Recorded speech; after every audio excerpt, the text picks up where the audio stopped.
Olá, meus queridos alunos de meios alternativos, turmas da manhã e da noite, passando aqui para fazer mais um vídeo de resumo das aulas que foram ministradas, para que os senhores tenham mais um pouco de material aí para estudar para a nossa prova, que já vai ser na próxima semana. Muito bem, nos vídeos anteriores nós falamos um pouquinho sobre alguns conceitos iniciais, trouxemos alguns conceitos da teoria geral do processo, falamos das 3 manifestações que o ser humano estava presente desde o início da humanidade, né? Autotutela, autocomposição e heterotutela. Falamos daquela evolução que houve, né, da sociedade, quando o homem tem uma percepção de que há um outro ser humano feito ele, que ele não precisa usar da violência, que ele pode usar da conversa, e quando não consegue resolver por meio da conversa, buscar aquele que vai resolver, que é o Poder Judiciário, que até os nossos dias é o que acontece para solucionar o conflito, né? Quando as pessoas não conseguem chegar a um consenso por si próprias, o ser humano não pode agir com as próprias mãos, né? Não pode fazer a justiça com as próprias mãos, salvo em situações muito específicas, nós até explicamos, né? A autotutela ainda é presente na vida humana? Sim, na legítima defesa, no direito penal, né? Se você está sendo agredido de forma injusta e você usa de uma maneira para bloquear aquela agressão, um ato um pouco mais violento para cessar uma agressão injusta que você está sofrendo, é uma forma de autotutela. Você vai defender um patrimônio seu ali, de repente vem um humilhante querendo tirar ali um patrimônio seu, você se defende, é uma forma de autotutela.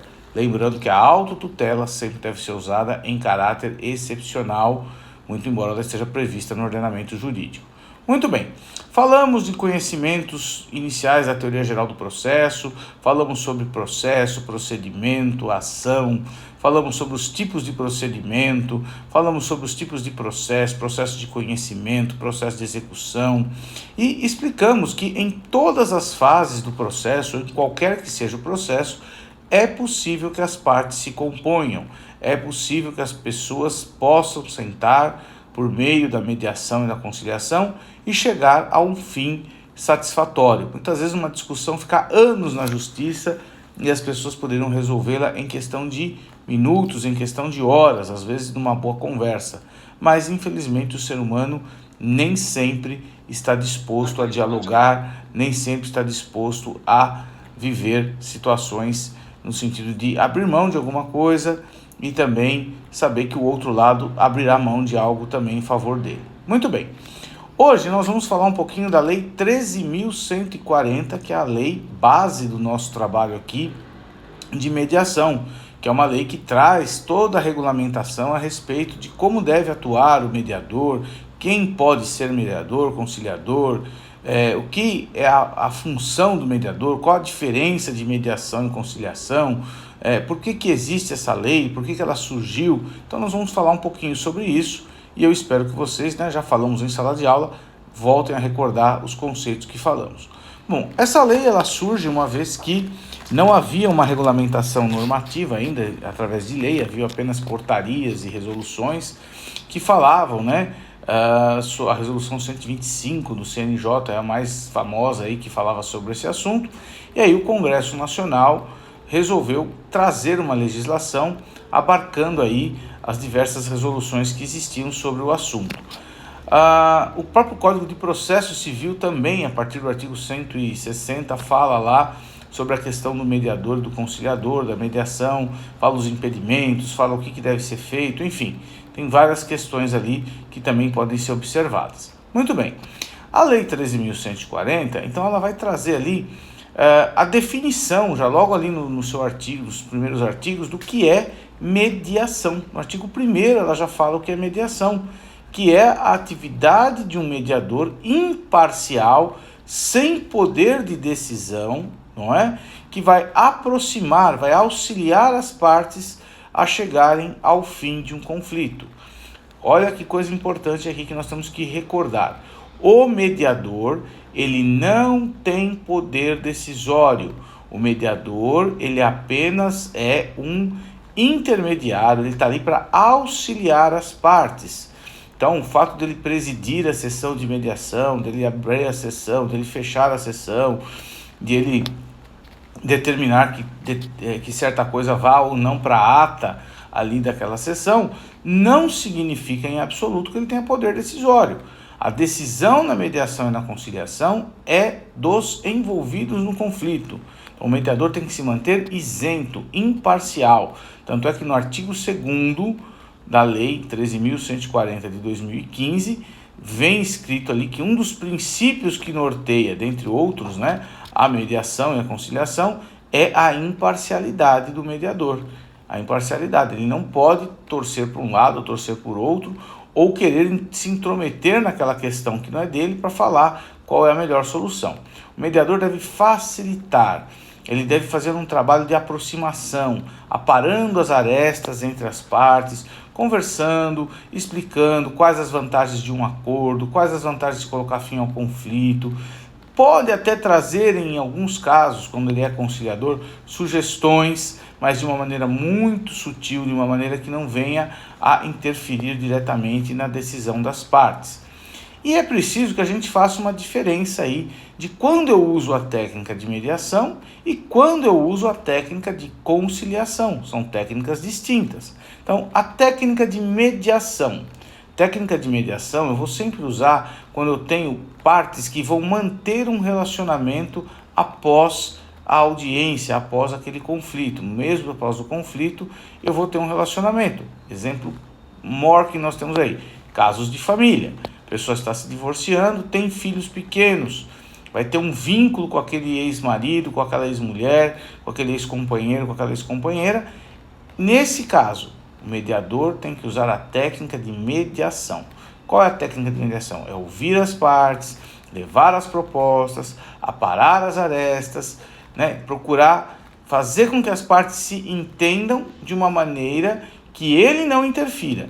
Às vezes, obviamente, dentro de uma conversa, você até pode, de alguma forma, induzir um pouquinho ali o pensamento, dando sugestões no sentido de exemplos, né? Olha, nós já tivemos casais aqui que resolveram dessa forma, mas os senhores aqui têm que pensar como que é o melhor, o que os senhores acham, né? Porque são aquelas pessoas que têm que chegar a uma conclusão de qual é a melhor solução para o conflito delas. Então, em situações em que haverá continuidade de uma relação, sugere-se que a técnica utilizada seja a da mediação. Porém, existem algumas situações em que não haverá continuidade de relacionamento. Por exemplo, duas pessoas que tiveram um acidente de trânsito. Não se conhecem, não moram próximas, não são amigas, não são conhecidas, mas por uma infelicidade do destino acabaram lá colidindo seus veículos. Nesse caso, o mediador ou o conciliador, né, ele pode usar a técnica de conciliação, que permite a ele trazer alguma sugestão, permite a ele ali dar algum palpite. Olha, ele quer pagar a dívida, ele está oferecendo aí para pagar o valor que o senhor está pedindo, por exemplo, está pedindo aí R$2.000, mas ele não pode pagar à vista, porque o senhor não parcela aí em 4, 5 vezes. Então, esse tipo de intervenção na conciliação é possível, mas eu tenho que saber, essas pessoas vão ter uma continuidade? Essas pessoas vão se ver posteriormente àquele acordo? Muito provavelmente não. Vão resolver aquela questão e vão seguir cada um o seu caminho, cada um a sua vida. Então, é importante a gente não esquecer disso. Outro ponto importante que eu gostaria de falar é quem é que pode ser mediador e conciliador, tá? Então, nós temos a mediação extrajudicial, que é uma mediação que pode ser feita por qualquer pessoa, certo? Eu, de repente, quero fazer aí tem um conflito, tem um problema, eu quero fazer uma mediação. Quero que fulano de tal lá, às vezes até pode ser 2 amigos aqui, olha, brigaram, querem resolver o problema, chama lá um terceiro amigo para fazer uma mediação. Essas pessoas estão previstas lá no artigo 9º da Lei 13.140. É exigido que elas tenham, claro, uma capacitação para fazer a mediação, mas a capacitação delas não é necessariamente a mesma capacitação que o mediador judicial tem que fazer. Já o mediador judicial, a sua capacitação está prevista lá no artigo 11 da Lei 13.140 e exige que ele faça um curso de capacitação com horas de estágio, que esse curso seja reconhecido pela Infam, Escola da Magistratura, né, que seja um curso realmente destinado a preparar um mediador judicial. Então, ele não pode simplesmente fazer qualquer curso, ele tem que ter um curso, uma capacitação um pouco mais avançada. Então, há uma diferença entre mediador judicial e mediador extrajudicial. Com relação aos princípios, imparcialidade, isonomia, confidencialidade, todos esses princípios que estão lá no artigo 2º precisam ser aplicados, seja na mediação extrajudicial ou na mediação judicial, ok? Nunca posso deixar de observar esses princípios, que são princípios gerais para todos. A diferença está que numa mediação extrajudicial não há tanta exigência com relação à formação de capacitação do mediador, ok? Outro ponto importante que a gente também falou em sala de aula é que o mediador, quando ele está atuando, ele tem a mesma prerrogativa de um funcionário público.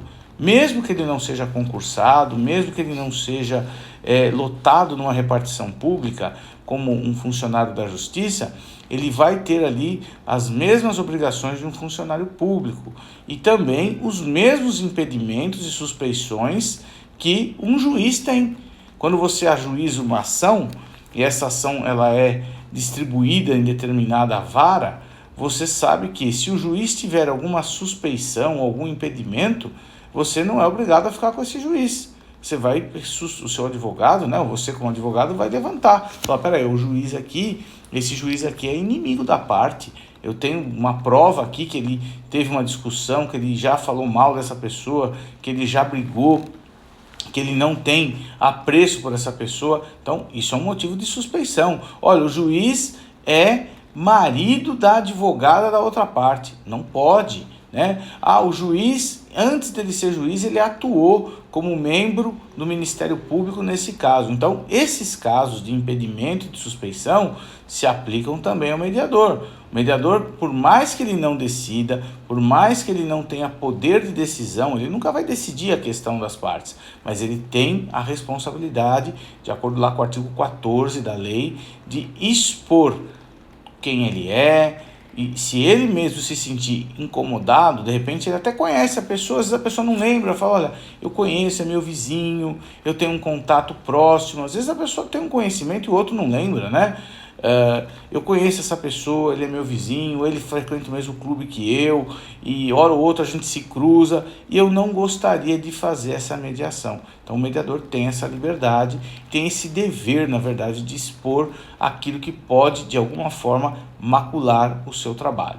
Ok? Então a Lei 13.140 é importante dar uma lidinha lá nos artigos 1º, 2º, todos os artigos, né? Mas em especial o 1º, 2º, 5º, 6º, o 9º e o 11º.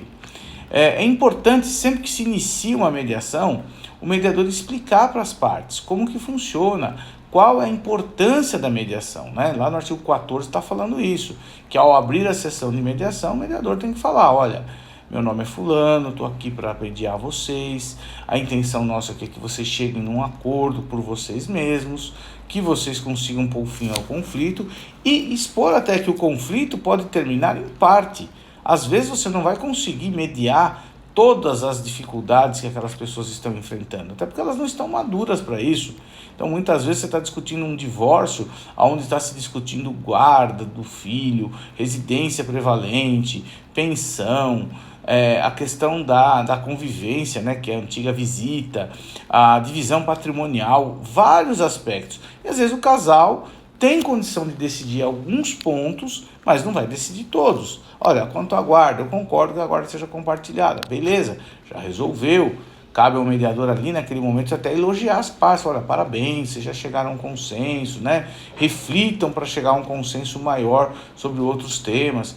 O que mais pega, na verdade, às vezes, é a pensão, né? A pensão e a divisão patrimonial. Na verdade, o que eu percebo como advogado e também já mediando alguns conflitos, eu percebo que, às vezes, os aspectos de convivência do filho, os aspectos de educação da criança, os aspectos de visitação, que seria a convivência, até são deixados de lado, porque as pessoas muitas vezes estão muito mais preocupadas com o aspecto econômico financeiro, que é um aspecto muito presente nas discussões de família, ok? Então, é importante que o mediador explique lá para as pessoas. Outro ponto que eu queria levantar para vocês aqui, que eu também falei em sala de aula, né? Princípio da confidencialidade, que está lá no artigo 2º da Lei 13.140 de 2015. O que quer dizer esse princípio? Esse princípio quer dizer o seguinte, olha, eu, mediador, vou orientar os mediandos aqui, que eles podem falar o que eles bem entenderem aqui, que nada do que eles falarem aqui poderá ser usado como prova. Nada, se eles discutirem aqui, se houver uma confissão que houve uma traição, às vezes num casal lá, né? Mas eu fiquei realmente com a fulana, eu fiquei com o fulano. Esse tipo de situação, via de regra, não vai para a ata, a não ser que as partes tenham um acordo prévio, e isso tem que ser combinado com os advogados delas, para que tudo que se fale ali conste em ata. Mas, via de regra, o princípio da confidencialidade ele prevalece. Pergunta, esse princípio é absoluto? Ele pode ser quebrado? Sim, ele pode ser quebrado, ele é relativo. Por quê? Porque muitas vezes o mediador está ali, ele escuta uma coisa que é uma coisa grave. De repente alguém vai lá e confessa ou chega à conclusão de que aquela pessoa cometeu, por exemplo, um crime sexual contra uma criança, uma pedofilia, né? Um abuso ou um outro crime de gravidade maior. Então cabe ao mediador, nesse caso, fazer constar em ata. Tá? Esse princípio não é um princípio absoluto e deve ser olhado sempre com restrições, ok? As partes, muitas vezes nas discussões, elas acabam até colocando pontos, né, um acusando o outro. Essas acusações não têm que ser colocadas na pauta. Mas se de repente alguém acusou, olha, você abusou do nosso filho, e aquela pessoa que foi acusada confirma, aí você tem que tomar o bem-estar da criança. Aí é uma questão de dever do mediador, ok? Então a Lei 13.140, ela vai nortear todos os parâmetros necessários para que tanto as partes como os mediadores possam participar das sessões de mediação de uma maneira tranquila. Obviamente que nós não temos como ler aqui todos os artigos, nem em sala de aula nós temos como fazer isso, mas eu recomendo a todos aí que deem uma lidinha na Lei 13.140, no Código de Processo Civil, para que depois vocês consigam de alguma forma exaurir as dúvidas de vocês, ok? Com isso eu encerro mais um vídeo, espero que tenha sido útil esse resumo, que vocês tenham absorvido não, né? Ninguém está aqui sendo condenado, absorvido aí esse conhecimento e que na prova vocês possam ir muito bem, arrasarem aí nas suas respostas.